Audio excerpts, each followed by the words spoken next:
Hi hello welcome to news site Telugu channel. This is Paritala Murthy. So Sunday అంటే double header matches ఉంటాయి.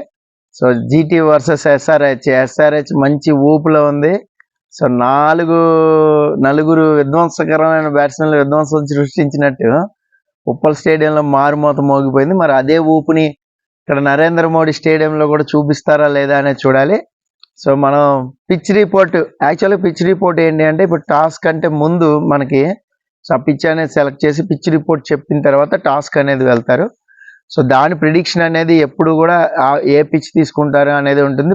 ఓవరాల్గా స్టేడియంలో ఎలాంటి ట్రాక్స్ ఉంటాయి, ఇది వరకు గతంలో జరిగిన మ్యాచ్ల పిచ్ అనేది దాని స్వభావం ఎలా ఉంటుందని దాని ప్రకారం నేను ఎప్పుడు కూడా చెప్తుంటా.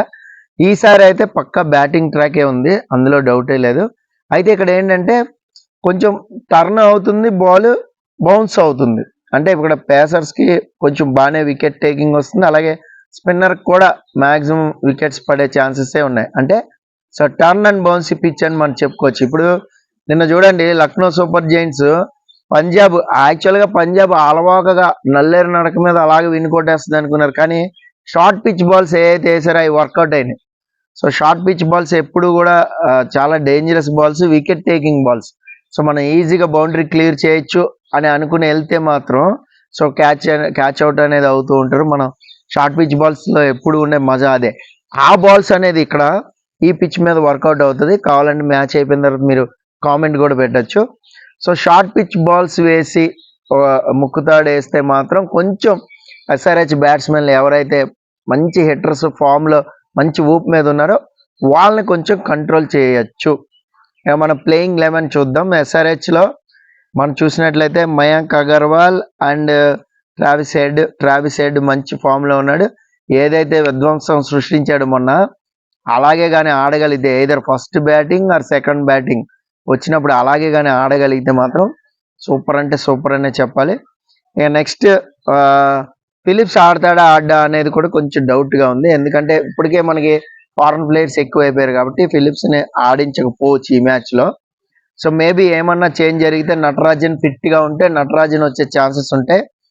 అది కూడా మీకు నటరాజన్ ఉన్నద్గత్ పేస్లో వచ్చే ఛాన్స్ అయితే ఉంటుంది ఎస్ఆర్హెచ్లో. మిగతా అందరూ కూడా ఆల్మోస్ట్ సేమ్ టీం దిగే ఛాన్సెస్ ఉన్నాయి. అభిషేక్ శర్మ కానీ, అలాగే మీకు Klaasen, Abdul Samad, Pat Cummins, Bhuvneshwar Kumar, ఇంకా మయాంక్ మార్కండే.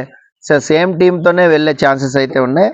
అయితే ఇక్కడ ఇంపాక్ట్ ప్లేయర్ కింద ఉమర్ మాలిక్ ఆడే ఛాన్స్ అయితే కనబడుతుంది. మరి ఉమర్ మాలిక్ అంటే ఆ షార్ట్ పిచ్ బాల్స్ ఏవైతే ఉంటాయో దాన్ని వర్కౌట్ చేయడానికి అయితే ఖచ్చితంగా చూస్తారు. ఇక జీటీ టీం వచ్చేసరికి మ్యాక్సిమం వాళ్ళు కూడా సేమ్ టీంతోనే దిగుతారు, అందులో డౌట్ లేదు. సో ఇక్కడ ఇంపాక్ట్ ప్లేయర్ వచ్చేసరికి మోహిత్ శర్మని ఎప్పుడు కూడా వాళ్ళు ఆడుతున్నారు.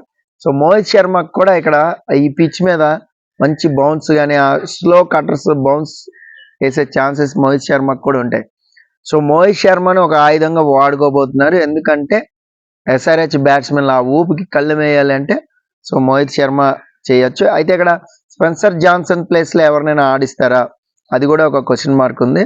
సో ఇంకొకటి అజ్మతుల్లా ఉమర్జాయ్ మనోడ్ ప్లేస్లో కూడా వేరే వాళ్ళని ఎవరినైనా తెస్తారా. సో ఈ చేంజెస్ అయితే చేసే ఛాన్సెస్ ఉంటాయి గుజరాత్. అదర్వైజ్ మొత్తం టీం అంతా సేమ్ టీం ఉంటుంది. శుభ్మన్ గిల్ కానీ, వృద్ధిమాన్ షాహా, సాయి సుదర్శన్, అలాగే మిగతా వాళ్ళందరూ కూడా డేవిడ్ మిల్లర్, అజ్మతుల్లా ఉమర్జాయ్, రాహుల్ తివాటియా, రషీద్ ఖాన్, ఉమేష్ యాదవ్ ప్లేస్లో మేబీ ఆడితే ఏమన్నా సో కార్తిక్ త్యాగి ఫిట్గా ఉంటే కార్తిక్ త్యాగిని తీసుకునే ఛాన్స్ ఉంది. సో మేబీ ఉమేష్ యాదవ్ మన బౌలింగ్ బాగా వేసాడు కాబట్టి ఉమేష్ యాదవ్నే కంటిన్యూ చేయొచ్చు. ఎందుకంటే ఎక్స్పీరియన్స్ పనికి వస్తుంది. అవతల ఎస్ఆర్హెచ్ బ్యాట్స్మెన్ మంచి ఊపు మీద ఉన్నారు కాబట్టి. సో ఇది ఓవరాల్గా టీం పర్ఫార్మెన్స్ చూసినట్లయితే. అయితే ఇక్కడ విన్నింగ్ మీటర్ ఏం చెప్తుంది? ఎస్ఆర్హెచ్ మంచి ఫామ్లో ఉంది. మరి జీటీ రికార్డ్ చూస్తే అంతకుముందు వీళ్ళు హెడ్ టు హెడ్ ఆడిని కూడా చాలా తక్కువ మ్యాచ్లు ఆడారు. మేబీ 3-4 మ్యాచ్లు ఆడి ఉండొచ్చు. సో హెడ్ టు హెడ్ తలపడిన మ్యాచ్లు కూడా పెద్దగా లేవు గుజరాత్ వర్సెస్ ఎస్ఆర్హెచ్. కాబట్టి ఎస్ఆర్హెచ్కే విన్నింగ్ మీటర్ అనేది అడ్వాంటేజ్ అనేది చూపెడుతుంది. 54%, అది కూడా 4% ఎక్కువ.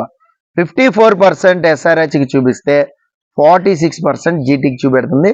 మరి మీ ప్రిడిక్షన్ ఏంటి అనేది కామెంట్ బాక్స్లో కామెంట్ చేయండి. నా ప్రిడిక్షన్ అయితే నేను ఎస్ఆర్హెచ్ గెలుస్తుంది అనుకుంటున్నాను. ఎందుకంటే ఒక బ్యాటింగ్ ట్రాక్ ఎంత వాళ్ళది గుజరాత్ హోమ్ గ్రౌండ్ అయినా కూడా ఇక్కడ SRH మంచి ఊపులో ఉంది కాబట్టి సో జీటీగా ముక్కుతాడేసి అలా పాయింట్స్ టేబుల్లో పైకి వెళ్తుంది అనేది నేను అనుకుంటున్నాను. సో మీకేమనిపిస్తుంది అనేది కామెంట్ బాక్స్లో ఖచ్చితంగా కామెంట్ చేయండి.